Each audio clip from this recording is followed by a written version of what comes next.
साथियों नमस्कार, स्वागत है आप सभी का अभिराम क्लासेज के डिजिटल प्लेटफॉर्म पर।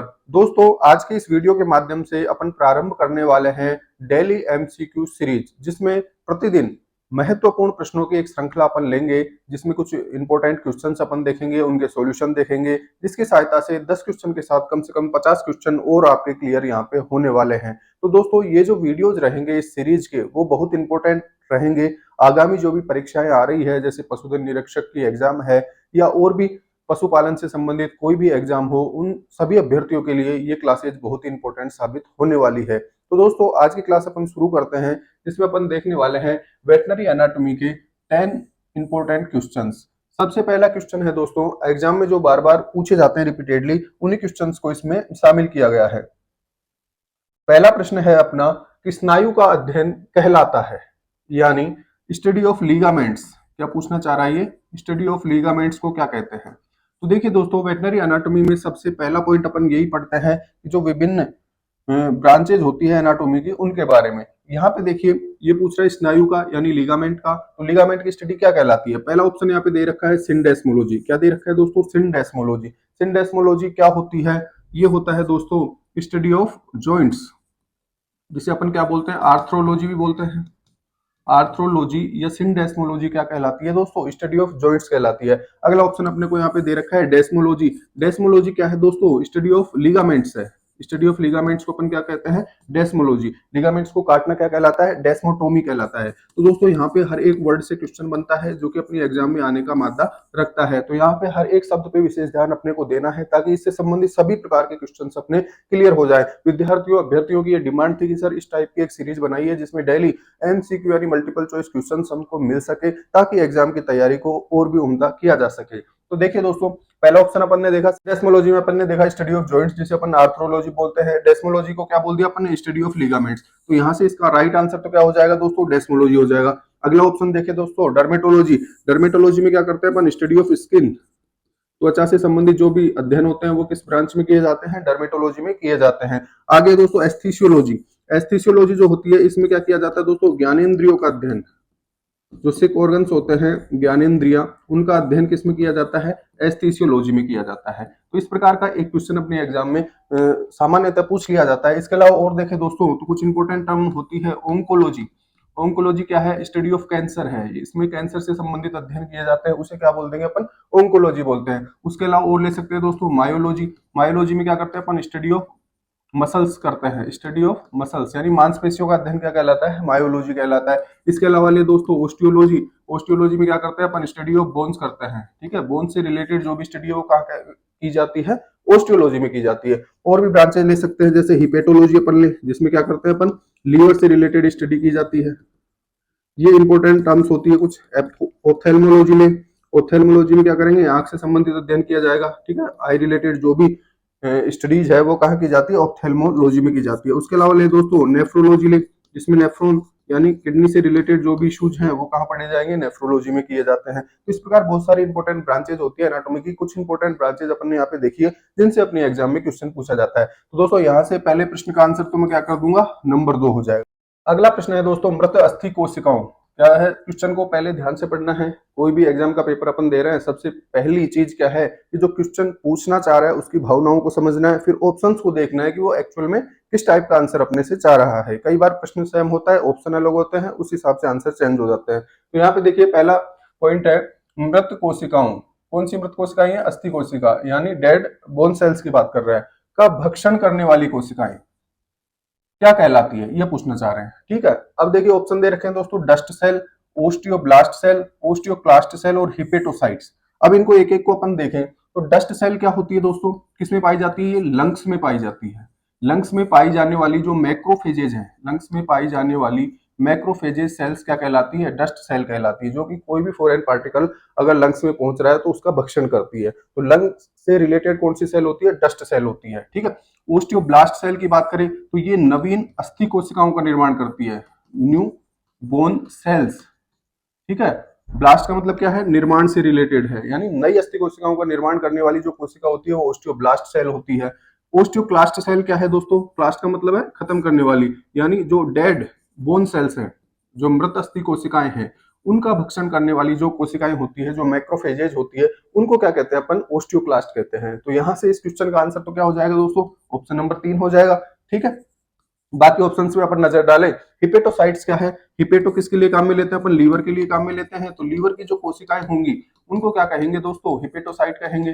ठीक है, इसका अस्थि से रिलेटेड, अस्थि से कोई रिलेशन यहाँ पे नहीं है। लंग्स की बात करें तो इसमें डस्ट सेल हो गई। अब कुछ मैक्रोफेजेज सेल्स होती है अलग अलग ऑर्गन्स की, उनके लिए स्पेसिफिक टर्म्स यूज में ली जाती है, वहां से अपने एग्जाम में क्वेश्चन आता है। जैसे बात करें दोस्तों लंग्स में, जैसे मैक्रोफेजेज को क्या कहते हैं अपन, डस्ट सेल बोलते हैं। इस क्वेश्चन में अपन ने देखा लंग में कौन सी सेल होती है, डस्ट सेल्स होती है। इसी प्रकार और देखें तो ब्रेन की जो कोशिकाएं होती है इनको क्या बोला जाता है दोस्तों, माइक्रोग्लियल सेल। इनको क्या बोला जाता है, माइक्रोग्लियल सेल। ये अपने को याद रखने हैं सभी। इसके अलावा लीवर की बात करें दोस्तों, लीवर में जो मैक्रोफेजेज है इन्हें क्या बोलते हैं, कुप्फर सेल्स। कुफ्फर सेल, कुफ्फर कोशिकाएं कहाँ पाई जाती है, लीवर में पाई जाती है। उसके अलावा बात करें दोस्तों अपरा में, अपरा यानी प्लेसेंटा, प्लेसेंटा में पाई जाने वाली जो कोशिकाएं होती है उनको बोलते हैं हाफ बोर कोशिकाएं, हाफ बोर सेल्स। उसके अलावा बात करें दोस्तों किडनी में, उसके अलावा बात करें अपन त्वचा में, ये कुछ इंपॉर्टेंट टर्म्स हैं, कुछ इंपॉर्टेंट कोशिकाएं हैं जो अपनी एग्जाम में बार बार पूछी जाती है। यहाँ पे देखिए त्वचा में पाई जाने वाली जो कोशिकाएं होती है दोस्तों, ये होती है लैंगरहैंस सेल्स, लैंगरहैंस सेल्स। ये कहाँ पाई जाती है, त्वचा में पाई जाने वाली मैक्रोफेजेस को क्या बोलते हैं दोस्तों, लैंगरहैंस की कोशिकाएं बोलते हैं। किडनी की बात करें, किडनी में पाई जाने वाली सेल होती है मैसेंजियल सेल्स। मैसेंजियल सेल्स कहाँ पाई जाती है दोस्तों, किडनी में पाई जाने वाली मैक्रोफेजेज है। उसके अलावा बात कर सकते हैं अपन ब्लड में, ब्लड में पाई जाने वाली जो मैक्रोफेजेज होती है इन्हें क्या बोलते हैं, मोनोसाइट्स कहते हैं। ठीक है, मोनोसाइट्स क्या है, मैक्रोफेजेज है जो ब्लड में पाई जाती है। उसके अलावा बात करें दोस्तों जो इस क्वेश्चन में अपने से पूछा गया है, बोन, बोन में जो मैक्रोफेजेज होती है उनको क्या कहा जाता है, ओस्टियोक्लास्ट सेल कहा जाता है। ओस्टियोक्लास्ट क्या है, ब्रेन की, बोन की जो डेड सेल्स होती है उनको खत्म करने वाली, उनका भक्षण करने वाली कोशिकाएं क्या कहलाती है दोस्तों, ओस्टियोक्लास्ट सेल कहलाती है। तो यहाँ पे देखिए दोस्तों ये सभी इंपॉर्टेंट क्वेश्चन है अपनी एग्जाम के। डस्ट सेल क्या होती है, माइक्रोग्लियल सेल क्या है, कुप्फर सेल क्या है, हाफ क्या है, मैसेंजियल क्या है, लैंगरहैंस कोशिका कहाँ है, मोनोसाइट कहाँ है, ओस्टियोसाइट्स कहाँ है, ओस्टियोब्लास्ट कहाँ है, ओस्टियोक्लास्ट कहाँ है, ये सारे इंपॉर्टेंट क्वेश्चन अपनी एग्जाम में रिपीटेडली पूछे जाते हैं। अगले क्वेश्चन में अपने से पूछा गया ओस ऑप्टिकस पाई जाती है। सबसे पहला पॉइंट है ओस ऑप्टिकस क्या होती है। ओस ऑप्टिकस क्या है दोस्तों, तो ये विसरल बोन है, विसरल बोन जो कहाँ पाई जाती है, आंतरिक अंगों में पाई जाने वाली हड्डी को क्या बोलते हैं, विसरल बोन बोलते हैं।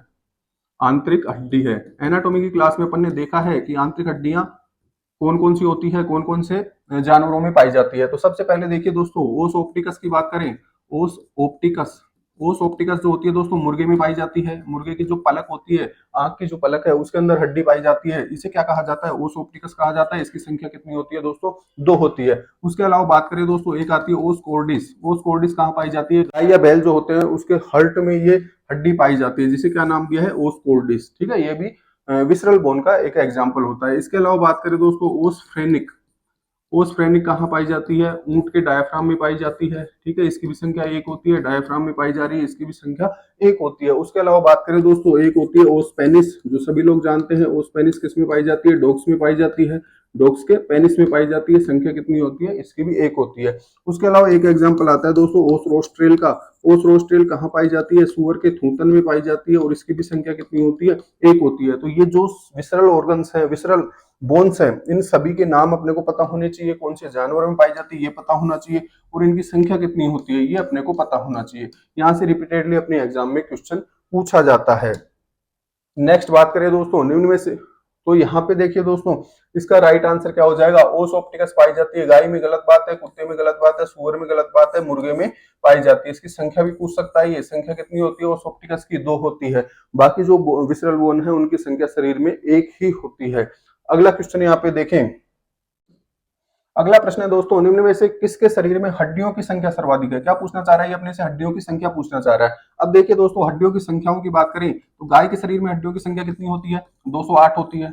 घोड़े की बात करें दोस्तों, घोड़े के शरीर में कितनी है, हड्डियों की संख्या 200 है। इसके अलावा बात करें मुर्गे की, मुर्गे के शरीर में हड्डियों की संख्या कितनी है, 169 है। कुत्ते की बात करें दोस्तों, कुत्ते के शरीर में हड्डियों की संख्या कितनी होती है, 291। सुअर की बात करें दोस्तों, सुअर के शरीर में हड्डियों की संख्या कितनी है, 274 है। ठीक है, अब यहाँ पे देखिए गाय की बात कर रहा है, गाय में अपन ने देखा कितनी है संख्या, 208 होती है। घोड़े की बात कर रहा है, घोड़े में कितनी संख्या होती है, 200 होती है। सुअर की बात कर रहा है कितनी होती है, 274 होती है। मुर्गे की बात करें 169 होती है। तो यहाँ से क्या है, सर्वाधिक संख्या किसमें है, हड्डियों की संख्या सर्वाधिक किसमें है, तो यहाँ पे देखिए दोस्तों, सर्वाधिक संख्या किसमें हो गई, गाय में कितनी है 208 है, और सुअर में कितनी है 274 है। तो सर्वाधिक संख्या किसमें होती है, हड्डियों की सुअर में होती है। अगर यहाँ पे डॉग भी ऑप्शन में होता तो राइट आंसर क्या हो जाता है, डॉग हो जाएगा। ठीक है, तो ये हड्डियों की संख्या सभी स्पीसीज में अपने को याद होनी चाहिए, कौन सी प्रजाति के प्राणी में हड्डियों की कुल संख्या कितनी होती है। ये भी एक प्रश्न अपने एग्जाम में पूछा जाता है। नेक्स्ट क्वेश्चन है दोस्तों अपना अक्षीय कंकाल के बारे में। अक्षीय कंकाल के बारे में पूछना चाह रहा है, जिसमें क्या लिखा हुआ है कि अक्षीय कंकाल का भाग है। अब अपन जानते हैं दोस्तों, अपन ने क्या पढ़ा है, कंकाल तंत्र पढ़ा है। कंकाल में दो भाग अपन ने पढ़े थे, एक पढ़ा है अक्षीय कंकाल, एक पढ़ा है उपाक्षीय कंकाल। अक्षीय कंकाल में क्या पढ़ा है अपन ने, शरीर की अक्ष के अनुदिश जो भी हड्डियां आती है वो किस में पढ़ी जाती है, अक्षीय कंकाल में पढ़ी जाती है, एक्सियल स्केलेटन में। और उपाक्षीय कंकाल यानी अपेंडिकुलर स्केलेटन में क्या पढ़ा जाता है, अक्षीय कंकाल के अलावा जो भी अपेंडेजेज हैं, जो लिम्स हैं, उनकी हड्डियां किसमें पढ़ी जाती है, उपाक्षीय कंकाल में। तो अक्षीय कंकाल में अपन क्या क्या पढ़ते हैं, एक तो कपाल पढ़ते हैं यानी खोपड़ी की हड्डियां पढ़ते हैं। उसके अलावा क्या पढ़ते हैं दोस्तों, स्टर्नम पढ़ते हैं। उसके अलावा क्या पढ़ते हैं, रिब्स पढ़ते हैं। और क्या पढ़ते हैं, वर्टिबल कोलम पढ़ते हैं, वर्टेबल कोलम यानी कशेरुक दंड पढ़ते हैं, इसकी हड्डियां पढ़ते हैं। जबकि उपाक्षीय कंकाल में अपन क्या पढ़ते हैं, अग्रपाद की हड्डियां, पश्चपाद की हड्डियां पढ़ते हैं। ठीक है, अब क्वेश्चन में अपने से क्या पूछ रहा है दोस्तों, अक्षीय कंकाल का भाग है। अक्षीय कंकाल का भाग, फीमर क्या है दोस्तों, पिछले पैर की हड्डी है, टीबिया पिछले पैर की हड्डी है, रेडियस क्या है, आगे पैर की हड्डी है, आगे वाले पैर की हड्डी होती है। अक्षीय कंकाल में एटलस है। एटलस कहाँ पाई जाती है, वर्टिबल कॉलम की जो पहली वर्टिब्रा है उसे क्या बोलते हैं अपन, एटलस बोलते हैं। तो ये क्या हो जाएगा दोस्तों, यहां से इसका राइट आंसर हो जाएगा अक्षीय कंकाल का भाग है। अक्षीय कंकाल में क्या आएगा, एटलस आएगी, जबकि ये सारी तीनों हड्डियां किसमें आएगी, उपाक्षीय कंकाल का भाग है। ठीक है, तो राइट आंसर क्या हो गया, यहाँ से एटलस हो गया। अगला प्रश्न है दोस्तों अपना, सींग का निर्माण किस हड्डी से होता है। ये क्वेश्चन भी रिपीटेडली पूछा जाता है, 2018 वाले एग्जाम में भी ये क्वेश्चन पूछा गया है, सींग का निर्माण किस हड्डी से होता है। तो देखिए, सींग का निर्माण होता है दोस्तों फ्रंटल बोन से। फ्रंटल बोन, कपाल की जो हड्डी है फ्रंटल बोन, इससे किसका निर्माण होता है, सींग का निर्माण। तो यहाँ से सीधा सा आंसर इसका क्या कर देंगे अपन, occipital bone, parietal bone, temporal bone, facial bone. यहाँ पे इसका राइट आंसर इसमें ऑप्शन में दे ही नहीं रखा। ठीक है, तो इस प्रकार का अगर क्वेश्चन आता है तो वो क्या होगा, या तो डिलीट होगा या बोनस किया जाता है। इसका राइट आंसर क्या होगा दोस्तों, फ्रंटल बोन होगा। नेक्स्ट क्वेश्चन देखिए, पाइगो स्टाइल किस जंतु की विशेषता है। पाइगो स्टाइल क्या है, पाइगो स्टाइल में अपन ने पढ़ा है दोस्तों कि जो मुर्गा होता है उसके जो वर्टिबल कॉलम होता है उसकी लास्ट वर्टिब्रीज यानी कोक्सीजियल वर्टिब्रा फ्यूज होकर एक उभारनुमा संरचना बनाती है, जिसे अपन क्या बोलते हैं, पाइगो स्टाइल। तो किस में पाया जाता है, मुर्गे में पाया जाता है। ठीक है, यहाँ से इसका राइट आंसर अपन क्या कर देंगे, मुर्गा कर देंगे। ठीक है, मुर्गे से संबंधित जो भी टर्मिनोलॉजी है वो अपने को क्लियर होनी चाहिए, हॉर्स से रिलेटेड जो भी टर्मिनोलॉजी है वो क्लियर होनी चाहिए, और डॉग से रिलेटेड टर्मिनोलॉजी है वो सारी अपने को याद होनी चाहिए, स्पेसिफिकली एनाटॉमी के संदर्भ में, क्योंकि इसमें जो क्वेश्चन पूछे जाते हैं वो मेनली मुर्गे के लिए ही पूछा जाता है। पाइगो स्टाइल किस जंतु की विशेषता है, मुर्गे की विशेषता है। अगला प्रश्न यहाँ पे देखिए दोस्तों, प्रश्न अपना सिंगुलम क्या होता है। यहाँ पे देखिए सिंगुलम क्या है, बहुत ही अच्छा क्वेश्चन है, वेरी इंपॉर्टेंट, मार्क कर लेना इसको आप। मुर्गे की चोंच का आधार, सुअर के थूथन की आंतरिक हड्डी। अब देखिए, कुत्ते की जीभ के अग्र सिरे पर पाई जाने वाली मोटी रज्जू, कुत्ते के दांत की छिद्रित गुहा। चारों ऑप्शन अच्छे दे रखे हैं यहाँ पे। अपने को क्या पता है कि अपने को क्या पता है, सुअर के थूथन की जो आंतरिक हड्डी है इसे क्या बोलते हैं दोस्तों, ओस रोस्ट्रेल बोलते हैं। यह भी अपन ने देखा भी है क्वेश्चन। तो ये आंसर तो इसका नहीं होगा, इसको तो हटा सकते हैं। अब मुर्गे की चोंच का आधार, ऐसा भी कुछ नहीं पढ़ा अपन ने। कुत्ते की जीभ के अग्र सिरे पर पाई जाने वाली मोटी रज्जू यानी जो मोटी फाइब्रस कॉर्ड होती है उसे क्या कहते हैं दोस्तों, ये पढ़ा हुआ है अपना, इसको बोलते हैं लाइसा। इसको क्या बोला जाता है, लाइसा। तो ये आंसर भी इसका नहीं होगा।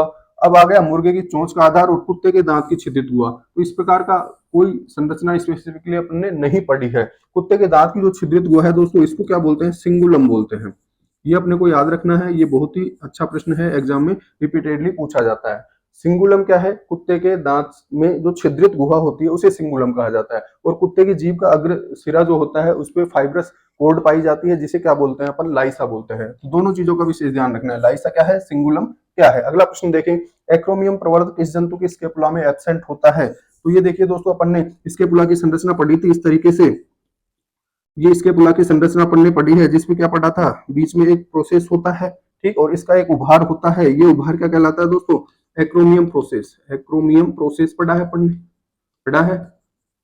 इसको बोला था सुप्रास्पाइनेटस फोसा, इसको बोला था इंफ्रास्पाइनेटस फोसा, और इसको बोला था स्केपुलर स्पाइन। तो ये जो प्रोसेस है, ये जो प्रवर्ध है दोस्तों, किसमें नहीं पाया जाता, ये नहीं पाया जाता है घोड़े में। ये अपने को ध्यान में रखना है। तो इसका राइट आंसर क्या हो जाएगा, ऑप्शन नंबर 4, एक्रोमियम प्रवर्ध किस जंतु में नहीं पाया जाता है, घोड़े में एब्सेंट होता है। अगला प्रश्न देखिए, फरकुलम किस जंतु की विशेषता है।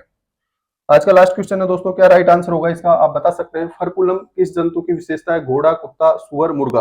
अभी मैंने बात की एनाटोमी में जो भी मुर्गे से रिलेटेड टर्मिनोलॉजी है, हॉर्स से रिलेटेड टर्मिनोलॉजी है और डॉग से रिलेटेड टर्मिनोलॉजी है, ये अपने टिप्स पर होनी अति आवश्यक है, तभी अपन ये क्वेश्चन सही कर पाएंगे। तो देखिए दोस्तों, फर्कुलम क्या चीज होती है, अपन ने पढ़ा है मुर्गे की जो क्लेविकल बोन होती है, दोनों तरफ की क्लेविकल बोन फ्यूज होकर क्या बनाती है, वी आकृति की एक संरचना बनाती है। पढ़ा था ऐसा कुछ। ये जो वी आकृति की संरचना है, इसका क्या नाम दिया था अपन ने, इसको बोला है दोस्तों फर्कुलम। इसको क्या बोला था, फर्कुलम बोला है। वही क्वेश्चन यहाँ पे पूछा गया है। तो फर्कुलम किस जंतु की विशेषता होती है दोस्तों, तो इसका राइट आंसर अपन करेंगे ऑप्शन नंबर 4, मुर्गे की विशेषता होती है। तो दोस्तों आज की क्लास में एनाटॉमी से रिलेटेड कुछ इंपॉर्टेंट क्वेश्चन देखे हैं। इंपॉर्टेंट क्वेश्चन अपन ने यहाँ पे 10 लिए हैं, परंतु उसके साथ कम से कम 50 क्वेश्चन और अपने को मिलेंगे। तो ये जो सीरीज है दोस्तों इंपॉर्टेंट क्वेश्चन की, ये अपन रेगुलर रखेंगे एग्जाम तक। अधिक से अधिक साथियों के साथ इसको शेयर करें। जो भी पशुधन निरीक्षक की तैयारी कर रहे हैं वर्तमान में, या पशु चिकित्सा विज्ञान से संबंधित किसी भी एग्जाम की तैयारी कर रहे हैं, उन सभी साथियों के लिए क्लासेस बहुत ही इंपॉर्टेंट रहने वाली है। आज की क्लास में इतना ही दोस्तों, मिलते हैं अगली क्लास में। धन्यवाद।